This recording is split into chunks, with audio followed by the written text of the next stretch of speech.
for Joe Dispenza.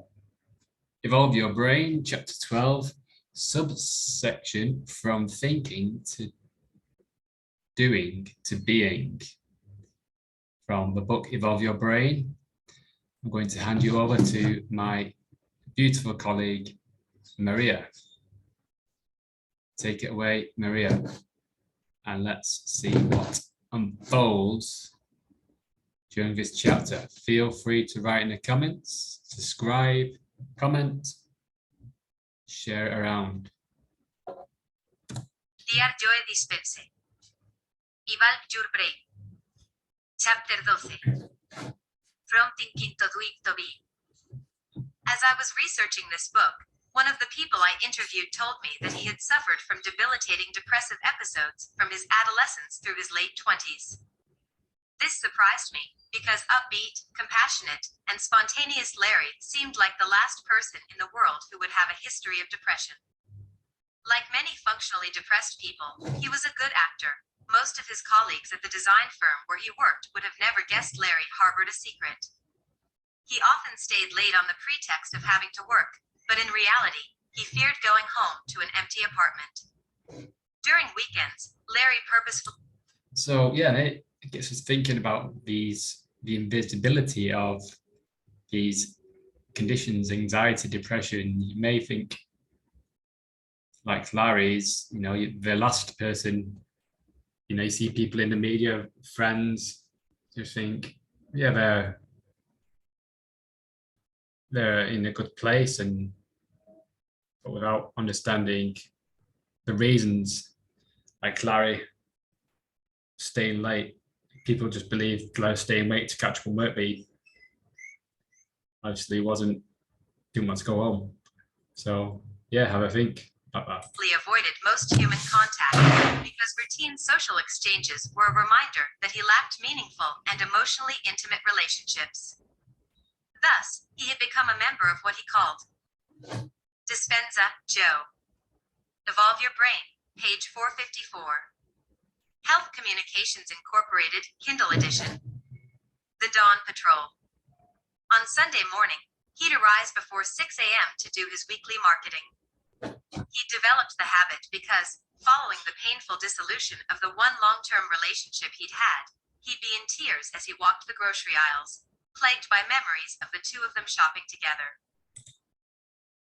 Yeah, often we have in our relationships, we have traumatic exits from a relationship. We'll go back to the same place, and we associate, being workplace. I can empathize with that. I remember being with a person in Barcelona, and when they left, when I went back to the same cafes and restaurants and places that we used to go to, I could feel the trauma.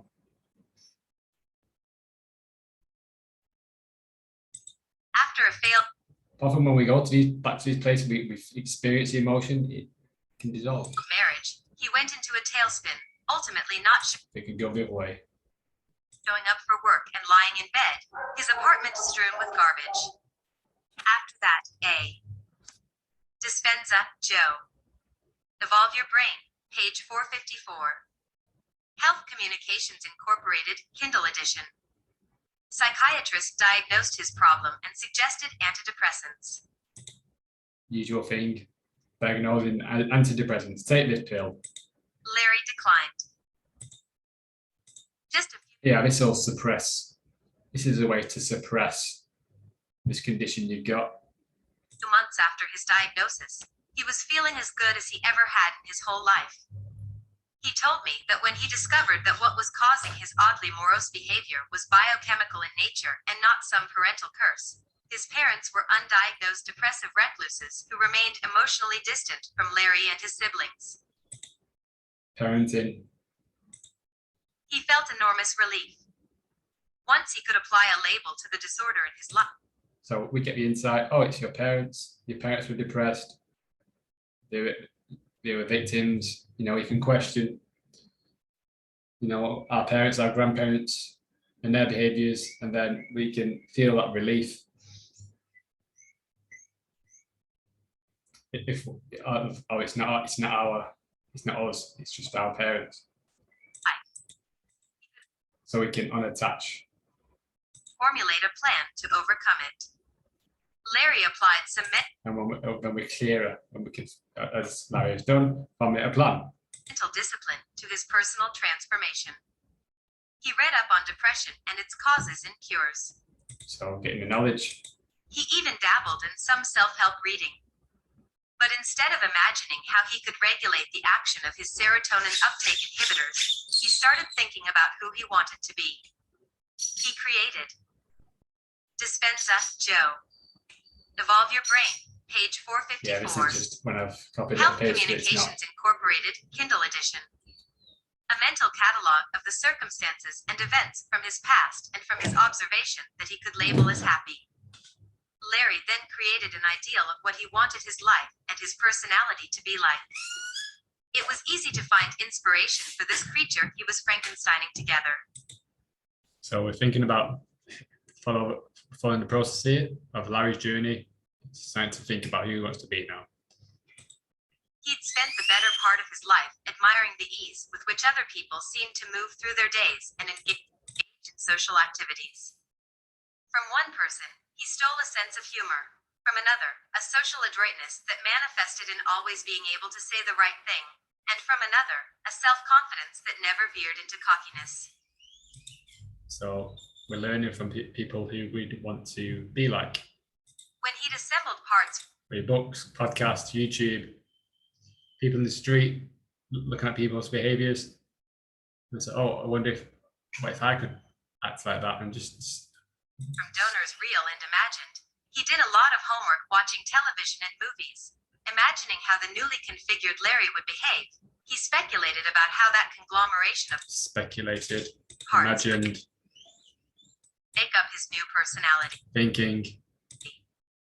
Larry inserted himself mentally into situations, real and imagined, to practice the behaviors Practice. that he would have to change.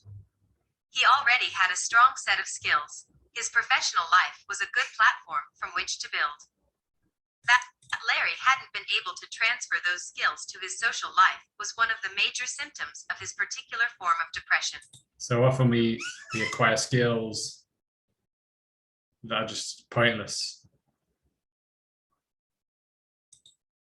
He saw that there were two different Larrys. Instead of thinking about life skills, For a long time, negating and that. he had to ask himself in social situations, WWWLD, what would work Larry do?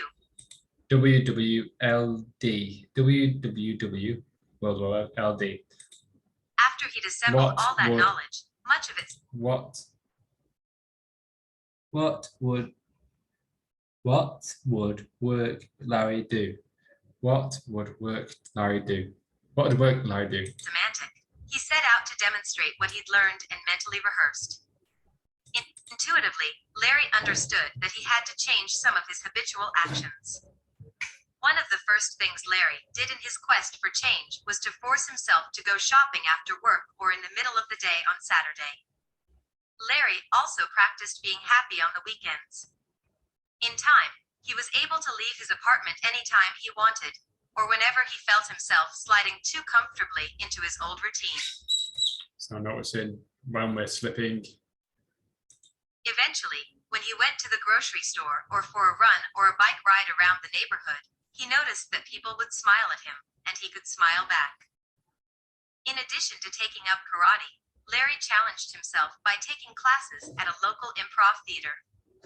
He had no intention of ever performing, although the last class project was to participate in a show, but he wanted to be able to think more quickly on his feet. At first, he responded more in his head than aloud during classes and exercises, but his confidence blossomed, and he emerged from his shell in surprising ways.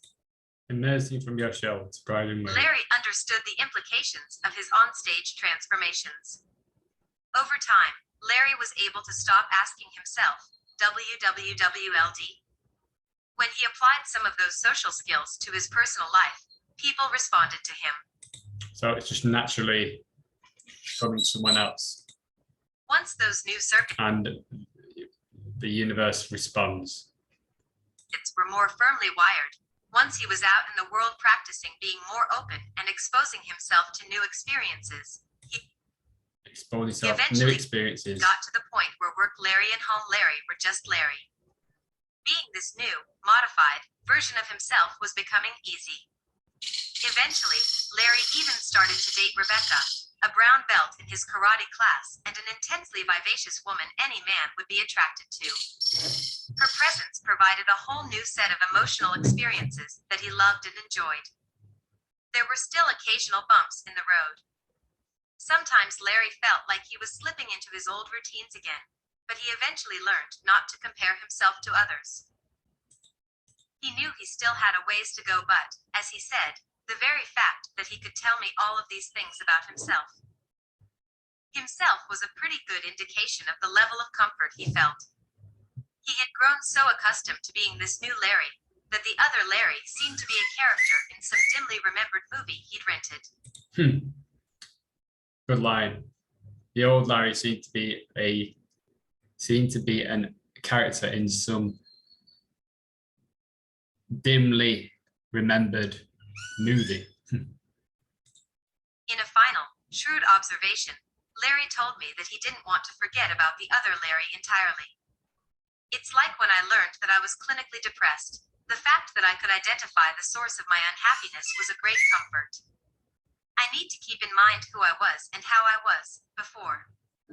I don't think about that often, but every now and then, I take those pictures out and look at them as a reminder. Yeah, remind yourself who you used to be.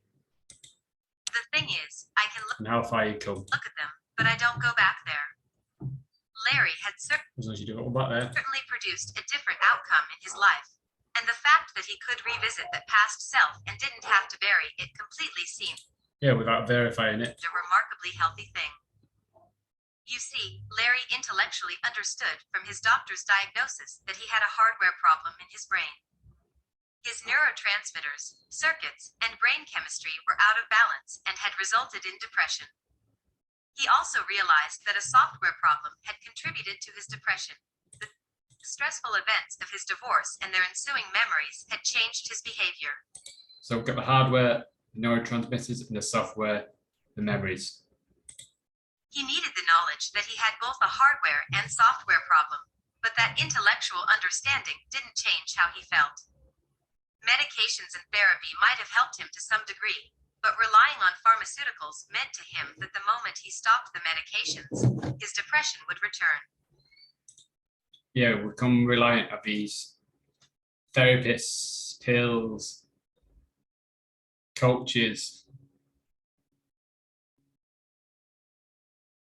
And that's when we start the coaching.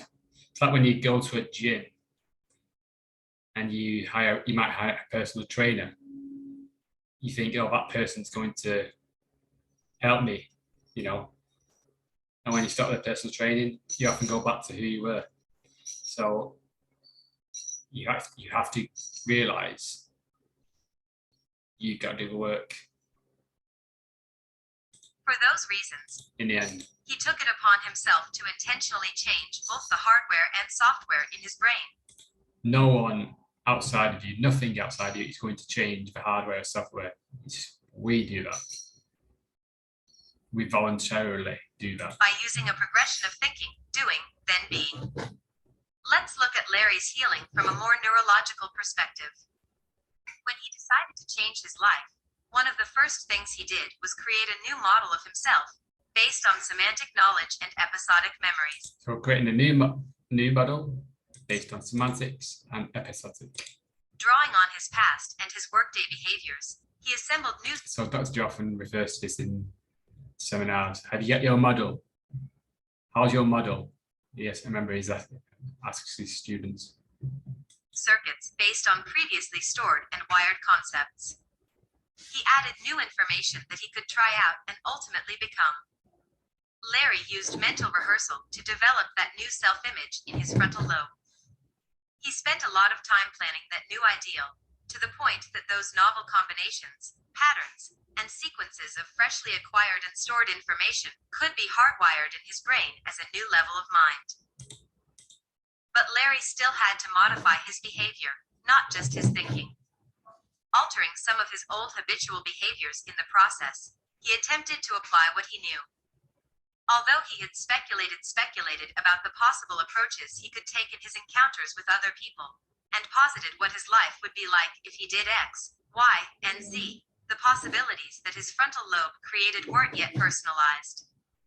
He had to apply what he had been rehearsing to create new experiences. You have to apply what you've been rehearsing. Rehearsing is not enough. For himself. Once he had his first pleasurable experience, repeating these experiences began the process of forming implicit memories. All of what Feeling the joy, experiencing the joy. Larry wanted went against the chemical continuity of depression. He really didn't feel like doing any of this. What was more familiar and comfortable for him were all those feelings that reminded him of his depressed self. Yeah, I can resonate that. I'm receiving the end of that people don't want to do. It's okay to feel like we don't want to do this. That's a sign of we are ready for it. Because this is the ego, this is the old self saying, come back here, we've got this stuff going on for years and years and years. What had always felt right before was to be unhappy. It feels right, just feels right to stay the same. Unworthy and miserable, and it took much will to want. Yeah, it feels right just to stay unworthy, miserable, and depressed. To feel anything else. So we need a will. You have to. The moment he tried to do anything contrary to how he was used to feeling, he felt out of balance. As a result, Larry initially felt uncomfortable because he was no longer thinking the same thoughts, feeling the same feelings, making the same brain chemicals, and being the same person he was previously. Yeah, it's the change is uncomfortable. Change is uncomfortable. We're hardwired to feel the same way, think the same thoughts, behave the same way. In the beginning, he felt like his personality was under assault and his chemical addiction to depression was being attacked. The mental chatter and sub-vocalization that screams and makes deals with us arrives in the brain when we have made the body the ruler. Larry had experienced all of this. Before he decided to change, he could intellectualize that his habit of being depressed was not healthy for him, but it... Yeah, it's clear, the habit of being depressed. Was difficult to see a future beyond how he... So it's taking a look outside, looking at our depressed self was feeling. And saying, no, we are changing. Why would we want to stay depressed? His mother called every day, and he complained to her about his failed marriage. His sister brought him dinner once each week. His house cleaner listened to his lamentations and heard all about his insomnia. All of this was whom he had become, so what would happen if he changed? No dinners, no maternal offerings of comfort, nothing to talk to his housekeeper about. Yeah, it's like we're not happy unless we're complaining. His whole identity had been wrapped up in being depressed. It took applying that insight and seeing what effect his efforts had created to both personalize that knowledge and produce a new experience.